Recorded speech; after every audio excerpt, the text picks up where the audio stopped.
What's up, guys? Shouri here, and today I got a good one for you. It's me and my wife playing in ranked. It is so amazing to have someone that's willing to play tank, healer, and is actually good at it. Luckily for me, my wife's good at all those things. And if you don't have an amazing wife like me, I definitely suggest if you want to play ranked, find someone who is almost as good as my wife. I mean, you can't replace the best, but you can get close. And find somebody that's good at tank, healer, and is willing to play those roles, or be that person yourself. Because someone like me is definitely going to appreciate having that, because it really does make everything just that much easier. I would lose so many games if I didn't have that, because a lot of games I will win barely without any tank and any healer on my team, which is just crazy. And because I have my wife, I can win pretty much every game I play. So if you ever really want to play and do well in ranked, I definitely suggest getting a good duos partner, or yourself being that good duos partner, and then just find somebody good at killing people. And that's pretty much, like, if you need any advice on how to get good at ranked, that's literally your best bet. You will just do so much better. Your team will always come out ahead as far as like composition, and you'll just get more than 50% of your games won off that alone. So even if you're like outskilled by the other team, if you guys have the better heroes, that's really all that matters. So another thing that you can do is play Osis and get really good at it, but that's a lot harder. But it is one of my favorite characters, especially if I know that I really got to go hard and just do insane stuff. I'm all on the Osis instantly. And since we don't have it to where there's multiple rounds, I pretty much just play Osis on these control maps 100% of the time, just because it's so much easier. You know that it's going to work, and it ends up being the best overall. Luckily for me, I have a tank in the middle that just will not die, and so I can miss as many shots as I need to. And then I'm going to go over to the left, because we have been in the same spot way too long. We're going to heal up, and no one's ever going to expect you in this spot, so as soon as they come through, I can get him. Or there's a guy in the back that is trying to wrap around.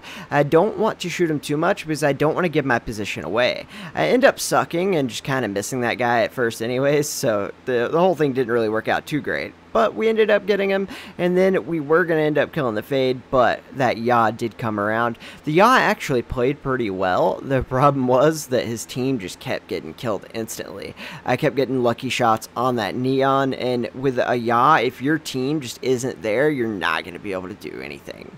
They had two tanks that just had no healer most of the game, and then the Glory, I was picking them off as soon as I saw them, and it really just made that game a non-starter. I do recommend, if you're playing Yaw, to switch off it if your team doesn't have that kind of damage. It'll just serve you so much better in the long run. Luckily for us, we were able to go 10-1 and just absolutely dominate there. And another one of my favorite heroes, especially in solo or duo, is to play Hunter, because you don't have to have your healer do as good of a job, because you can heal not just yourself but other people as well. And so Hunter does a lot of really good damage from that medium to long range, so you can get kills without putting yourself in too much of harm's way, and if you have to run in there to get the kill quick, you can. But the most important thing, like I said, is being able to throw out that heal. And one very annoying thing about lower ranks is you're going to have Johnny Jets and Aletas, and no one ever knows how to deal with them in the lower ranks.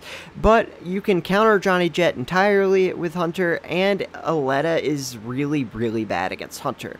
So it really is just the best solo hero. I'll make an entire video on that. But for now, just know, if you're playing solo, get good at Hunter. It really is just that much better, because you have to sometimes carry and do all the killing, which Hunter can do, but it does help to be able to heal and be a support to your teammates. Right here, we are staying back to make sure that nobody wraps around that right side and gets our team. We're just going to go ahead and rush this guy a little bit. We pushed him back in. He seems like he wants to stay over there, and we just got to keep a mental note of that, but I want to help my team advance on this left side. I do recognize there's at least one, maybe maybe 2 people over there, and I am going to keep them lit up on my orbs. That way everyone on our team knows where they are, and I'm just sitting here waiting. I see that there's 2. I have to stay out of line of fire of that Gloria. I don't want to get caught without ammo, so I go ahead and reload early. Luckily, it works out perfect, and right here, we're going to just go in for a free kill. We're going to hit our thing that knocks him back, and right after that, you can just body shot him to death. Easy as can be. Sadly, our team did die when we were overkilling those 2 guys, and right here we are in a lot of trouble, so we're just gonna wall peek, kind of just wait for everything to chill out, and then we'll go in and do our thing. Remember, we do have a healer, but they are having a little bit of trouble, so we do have to do a lot of work to make sure our tank stays alive, whether that means going in to make sure we kill people, or making sure we pop by to throw heals whenever the tank's in trouble. That's the biggest thing I see people mess up with Hunter when they play solo, is they use the heal for themselves to try to get kills, which is great for your KD, but it's much better to just die sometimes and give the heal to your tank or healer, or live and give it to them, hopefully, but it's better to just not have a good KD sometimes. Like, you'll do fine. It's much better for your team to stay alive. Usually your KD will be better for it in the long run anyways, but most importantly, your win percentage is going to go up. And KDs don't matter, win percentages do, because you can get a KD on Vincent and make your team lose every single game. So just know it's way more important to get win percentage up, and Hunter going out, giving those heals to your team, putting them on the cart, and then sometimes even backing away from it, getting out of it. That way you're taking some attention off the people on the cart. It can really help your team out a lot more than you think.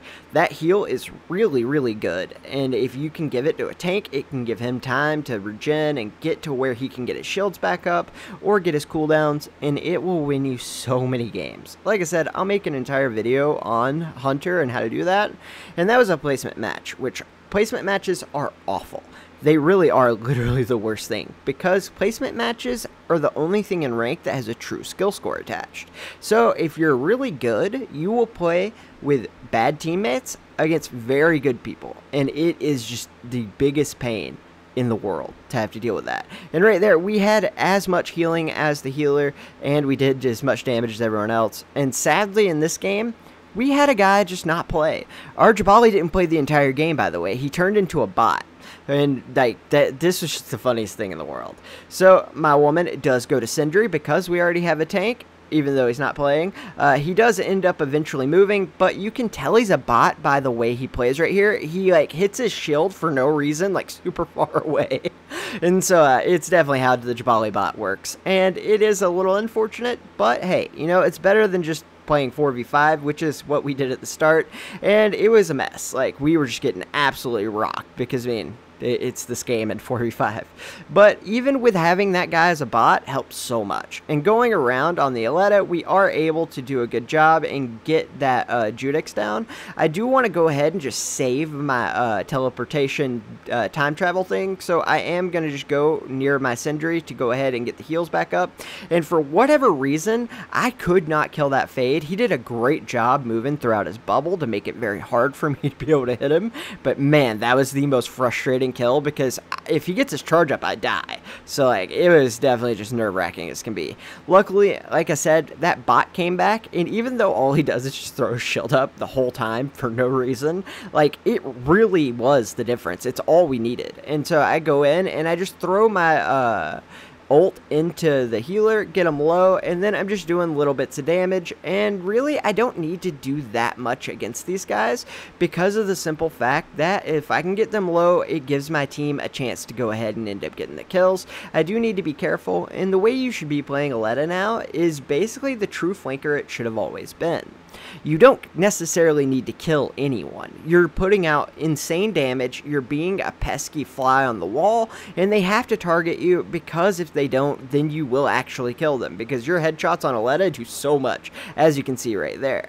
And so they kind of have to target you and make you move. But if you're distracting them, your team's going to be able to end up getting these kills, especially when you put damage into them. So just being a pest and being annoying is all you really need to do on Aletta. Just try to get as much damage out as possible. Make sure you're always moving, and then if you're going to end up dashing while being shot, go side to side. It will definitely reap the most rewards. And right there, we are able to finally end up going up, and it's one of the things that I really enjoy playing with my wife, because the fact that, hey, we had a tank, even though it kind of wasn't there, like, she switches healer, she does an insane amount of healing, and ends up winning the game for us. And that alone can just make every bit a difference in this game. Just having the right team comp is so important, and a lot of people play solo, me included, and it can really bite you in the butt because, I mean, people just want to play DPS a lot of the time. I mean, I do too, so I get it. And then also you have this thing where if no one else is getting kills, you need to get the kills. So, like, sometimes you almost feel obligated to play DPS, so I get why people do that. And it's a lot more fun to do that because at least if you lose, it's I didn't kill people.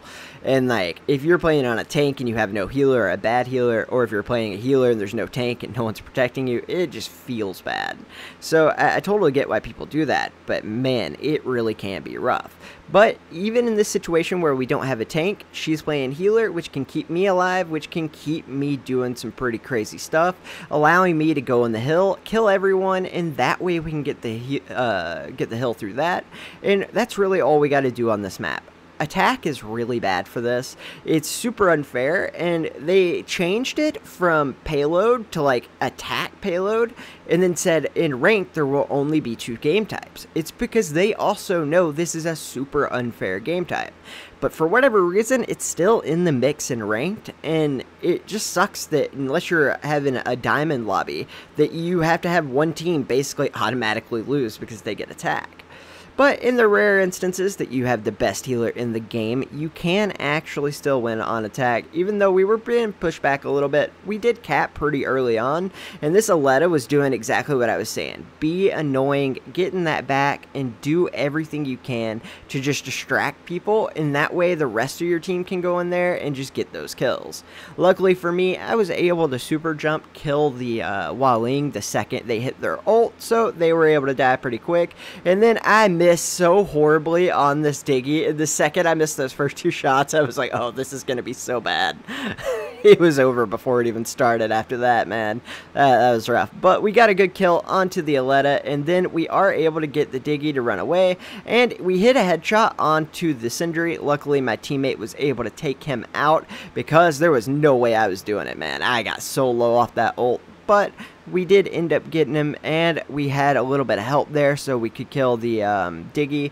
And then we're going to go around right here, get the heal, and then we're going to just do our best to try to end up getting this Waling, and then anyone who ends up coming this way. So we do end up getting the 1 kill there, and then we have this diggy on us. I have my ult, and I just hate when these diggies kill me on Osis, so I would rather just pop my ult for no reason than die to it. I probably shouldn't have ulted there, but like I said, I literally would rather lose the game because I did that than let the diggy kill me. I think it's a pride thing. I'm not even sure, but luckily for me, we do end up getting the headshot on the diggy there, and we don't have to waste any ult, and we get insane headshot onto the Sindri, and our team is just gonna have a free cap at this point. And then I have the most unlucky jump into a fade of all time. I probably should have known somebody was coming down that area, so like, it's not exactly like a I shouldn't have expected that, but man, I really didn't. And luckily for me, we have some good teammates doing a lot of damage out here onto the Aletta, and we get back trying to save ourselves from the diggy. The diggy got trapped by the door going up at the last second, so we couldn't get out in fish mode. And luckily for me, my teammates are doing a great job. I just jump up top, try to get back and do a little bit of damage. I'm not hitting my shots, and I know that I have absolutely no health, so I need to push up. We no longer have a healer at this point just because it was a little pointless. It was better for her to go DPS because, I mean, there's no healer or there's no tank to help, so like the healer just kept getting pressed. Our teammate did eventually end up going to Iris, which kind of helped at the end. And on the last leg of this, I always switched to Scotty, just because Osis can help you get the first part and then the middle segment. But this last segment, it's way better to end up being a Scotty. Right here, I'm just getting trashed from every angle, and the guy ended up doing a really good job on the Aletta to get out of that. I mean, just gotta recognize skill and you see it, right?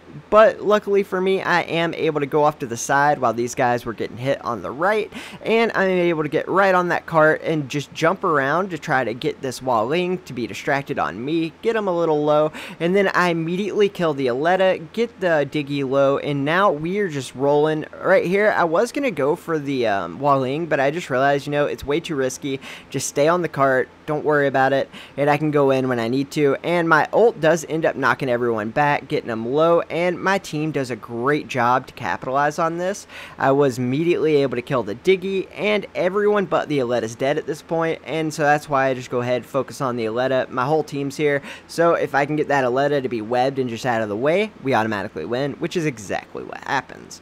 And attack on that is very, very difficult. Luckily for me, I have the best healer in the game, keeping me alive and doing their thing, but like I said, if you're playing solo, you need to find that buddy. It will make everything just so much easier. And one thing that I really hate, like I said, are those placement matches. And this is exactly what I'm talking about here. And just so you guys know, this is to go into Diamond. I don't think I lost a game in Diamond for a lot. Like, I had like all 4 shields up. Like the 2 from placement match wins, and then like 2 from challenger point wins, because like I don't really lose that much. But I lose every placement match I ever play, and it's because they have the true skill score involved. So they will give you like teams that literally just almost don't play. Right here, we are already like 2 minutes into the game. We had absolutely no traction at the start, and part of that was me just not hitting my shots early on, like a little bit, but mostly it was the fact that, I mean, I had to hit every shot or I just died, because like my team could not live for their life, and that's not their fault either. Like sometimes the match is just skewed into one direction. So I mean, if the other team just has a lot better heavy hitters than yours, like, it is what it is.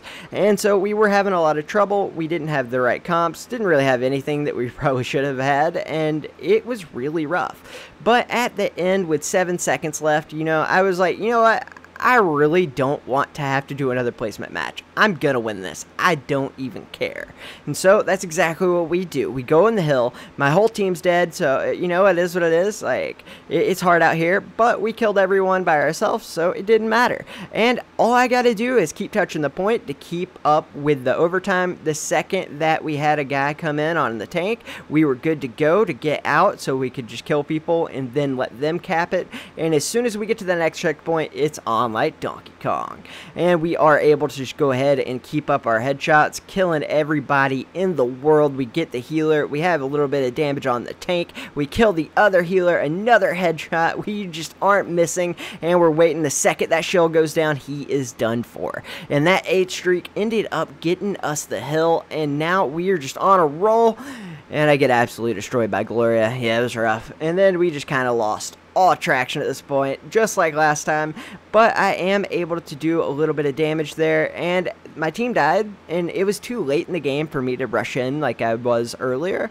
so I did have to wait for them to respawn. And then we come out, and we are able to get a lot of really good stuff going, and then we just get long range killed by a baller Jabali, losing the placement match. Like, these placement matches are so terrible, man. And look, like, literally, as soon as I get to Diamond, then I don't lose the games, because it's not true skill scored. I think this has to change. Like, they cannot keep the true skill scores the way they are. It's terrible, and I really think that they should change that. But you know what they shouldn't change? Having my wife as my duo, because, I mean, she's just literally the best. And if you lost, yeah, you lost to a girl.